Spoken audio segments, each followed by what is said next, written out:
Hey, what up, y'all? Welcome back to the channel. I'm your host, Will. This is obviously Fandom Frequency, and what we do around here is we dive into all the different pop culture topics all over the place, y'all. It could be anime, horror movies, comic book movies, wrestling, anything and in between. We talk about it here on the channel. So make sure you dive below the video and let your comments and let your thoughts be known. Join our fandom community today. We would love to have you. It's growing surely every single day, every single week. Subscriber by subscriber, we're getting close to 450, trying to hit that 500 goal by the end of the month. So let's do it together, y'all. And we're in the middle of spooky season where we're getting into the realm of the MCU, of course. You know, I got the Marvel fucking steez over here, and I'm talking about Agatha All Along, baby. Episode 5 just dropped on Disney Plus. We're getting a late night recording for you, getting into the recap, review, and all that other shit. But got to give you all my honest thoughts on this one. I wasn't necessarily a huge fan of this episode, didn't dislike it.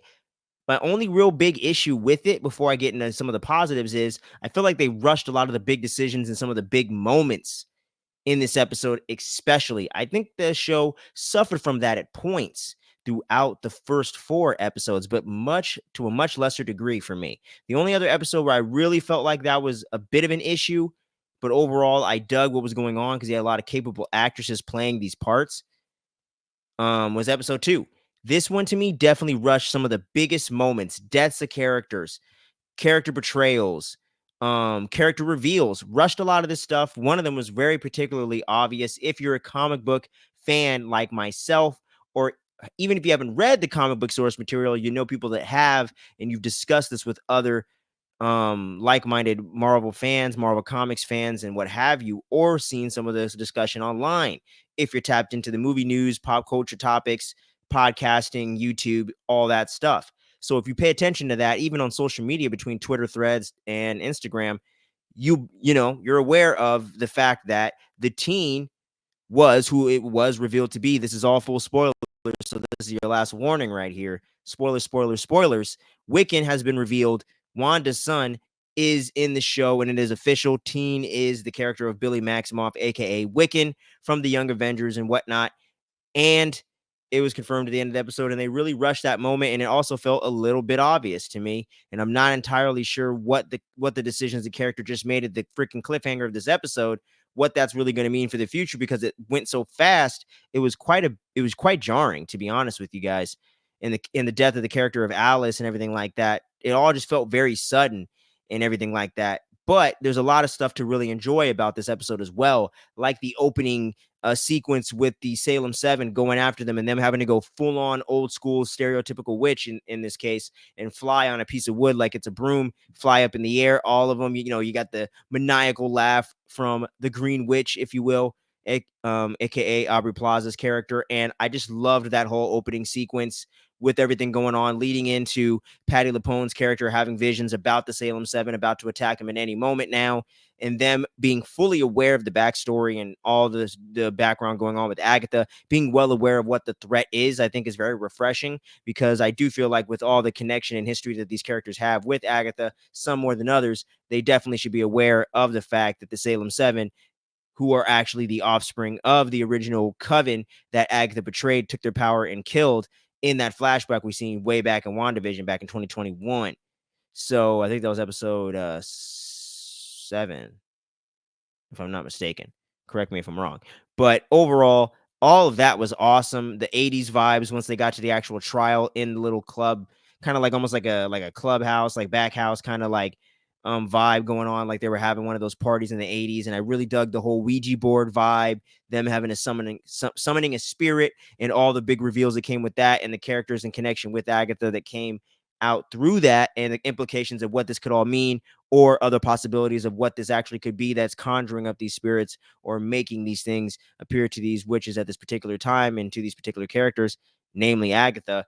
Very, very interesting stuff, and I loved all of that. The acting across the board has been phenomenal throughout, or not, I wouldn't say phenomenal, but it's been really good throughout the entire cast, especially phenomenal with Aubrey Plaza, Catherine Hahn, and I am already forgetting the lady's name. Hold on for a second, y'all. I gotta pull this up just real quick. The actress that plays Alice, I think she did a great job.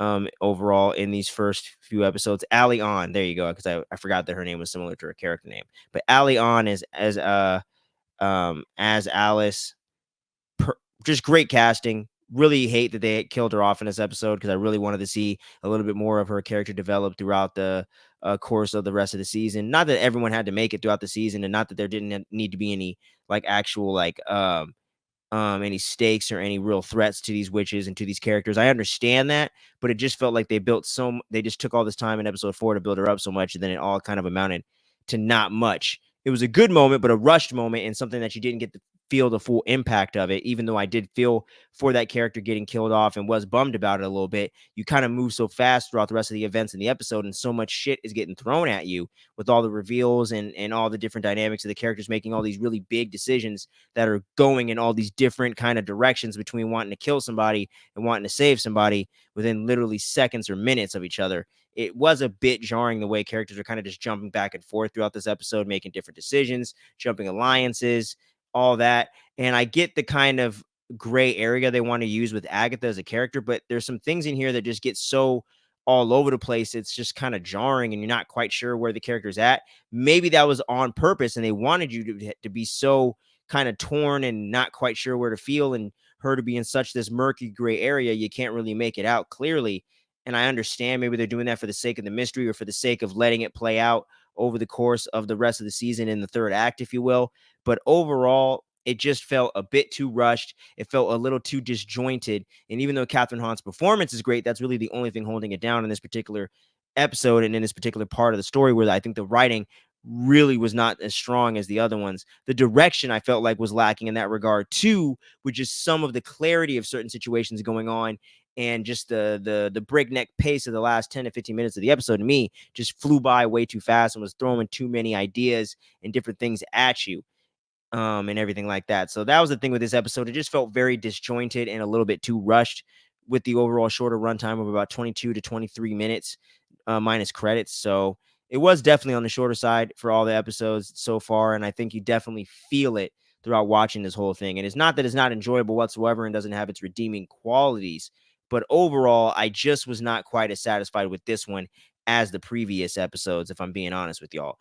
But overall, it's still a solid episode, and there were some really big moments that I still want to get into that we didn't talk about. Like I said, referencing the scene with them making the little spell and doing the little thing so they can fly on the brooms and whatnot. Fun sequence and everything like that. And with Wiccan over there working with Alice over there trying to figure out how they can, get her one so that way that she has something to write on as well. It was a very fun sequence. And I don't have an image or a video or anything or any footage of it, but the Ouija board scene was awesome with everyone in there, and the possession scene with Agatha was fucking dope, man. I don't even know if it's her mom, with the spirit of the ghost of her mom apparently appearing, and with us hearing an apparition speaking but not seen that seems to be the voice of her son Nicholas Scratch, because that seems to be the spirit.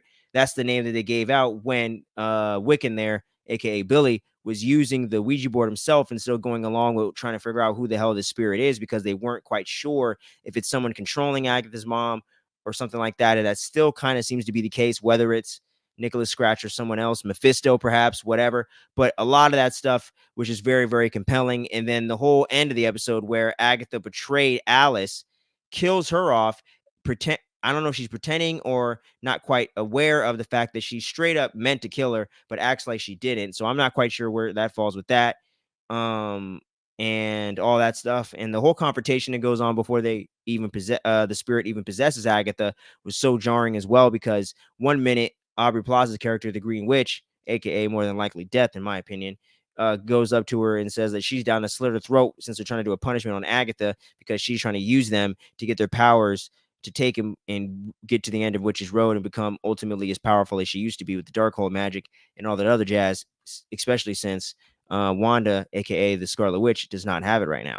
So that all felt a little too jarring all over the place, because in one minute they want to punish her, the next minute Aubrey Plaza wants to save her and get her to safety from this spirit or whatever the fuck's going on or whatever the case is, and she's trying to plead for her, but it, just like literally seconds earlier, even one of the characters mentions it, that didn't you want to slit her throat just like a little while ago? So her character's being a bit inconsistent in this episode felt a little weird to me.